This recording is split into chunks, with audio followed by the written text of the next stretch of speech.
കേരളം ഒരിക്കലും ഓർക്കാൻ ആഗ്രഹിക്കാത്ത അപകടകരമായ ഒരു വളരെ വലിയൊരു ദുരന്തമാണ്. കേരളത്തിൻ്റെ നിരപേക്ഷ സ്വഭാവത്തിന് ഏറ്റ പ്രഹരമാണ് മാറാട് സംഭവം എന്ന് പറയുന്നത്. മാറാട് സംഭവത്തിൽ 8 നമ്മുടെ പ്രിയപ്പെട്ട സഹോദരന്മാർ മരണപ്പെട്ട ഒരു സംഭവമാണ്. യഥാർത്ഥത്തിൽ മാറാട് 2003 ശ്രീമാൻ എ കെ ആൻ്റണിയാണ് മുഖ്യമന്ത്രി. ആ ഘട്ടത്തിൽ അരേ സമാജം പ്രവർത്തകർ സ്വാഭാവികമായും പ്രകോപിതരാണ്. അതുപോലെ തന്നെ മാറാട്ടേക്ക് മുസ്ലിം ആളുകൾക്ക് കടന്നു ചെല്ലാൻ പറ്റാത്തൊരു അന്തരീക്ഷമാണ്. ഒരു സ്ഫോടനാത്മകമായ സ്ഥിതിവിശേഷം രാജ്യത്ത് സൃഷ്ടിക്കപ്പെട്ട സന്ദർഭമാണ്. ആ ഘട്ടത്തിൽ അങ്ങോട്ട് കടന്നു ചെന്ന മുസ്ലിം നേതാവാണ് ജമാഅത്തെ ഇസ്ലാമിയുടെ അന്നത്തെ കേരള അമീർ സിദ്ദീഖ് ഹസൻ സാഹിബ് എന്ന് പറയുന്ന വ്യക്തിത്വം. അദ്ദേഹം അങ്ങോട്ട് കടന്നു ചെല്ലുന്ന ഘട്ടത്തിൽ പോലീസ് അദ്ദേഹത്തെ തടഞ്ഞു. അദ്ദേഹത്തോട് പറഞ്ഞു, നിങ്ങൾ അങ്ങോട്ട് പോകരുത്, നിങ്ങൾക്ക് ഇപ്പോൾ അങ്ങോട്ട് പോകാതിരിക്കുന്നതാണ് നല്ലത്.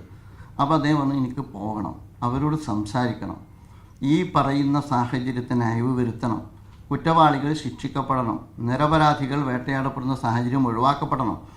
അവസാനം പോലീസ് പറഞ്ഞു, നിങ്ങൾക്ക് പോകാം, പക്ഷേ പോലീസ് സംരക്ഷണം നൽകാൻ സാധ്യമല്ല. അങ്ങനെ അദ്ദേഹം പോയി. അദ്ദേഹം അവിടെ എത്തി. ആദ്യഘട്ടത്തിൽ അരേ സമാജം ഭാരവാഹികൾ തടഞ്ഞു. രണ്ടാമത് അദ്ദേഹത്തിന് അനുവാദം കൊടുത്തു. 2 മണിക്കൂർ അവരുമായി ചെലവഴിച്ചു, സംസാരിച്ചു, അന്തരീക്ഷത്തിന് അയവ് വരുത്തി.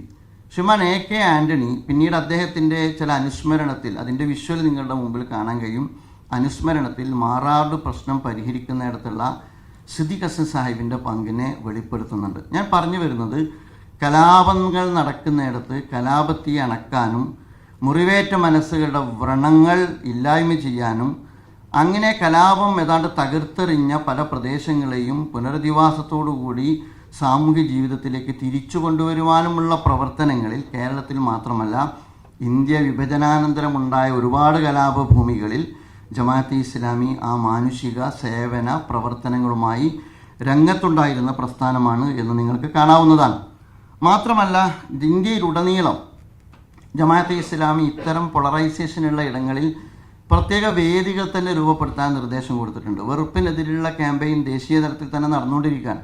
അതിൽ പ്രധാനപ്പെട്ട ഒന്ന് സദ്ഭാവന മഞ്ച് എന്ന് പറഞ്ഞുകൊണ്ടുള്ള ദേശീയ തലത്തിൽ തന്നെയുള്ള ഇത്തരത്തിലുള്ള സൗഹൃദ വേദികൾ ജമാഅത്തെ ഇസ്ലാമിയുടെ നേതൃത്വത്തിൽ രൂപപ്പെട്ടു വന്നുകൊണ്ടിരിക്കുന്നുണ്ട്.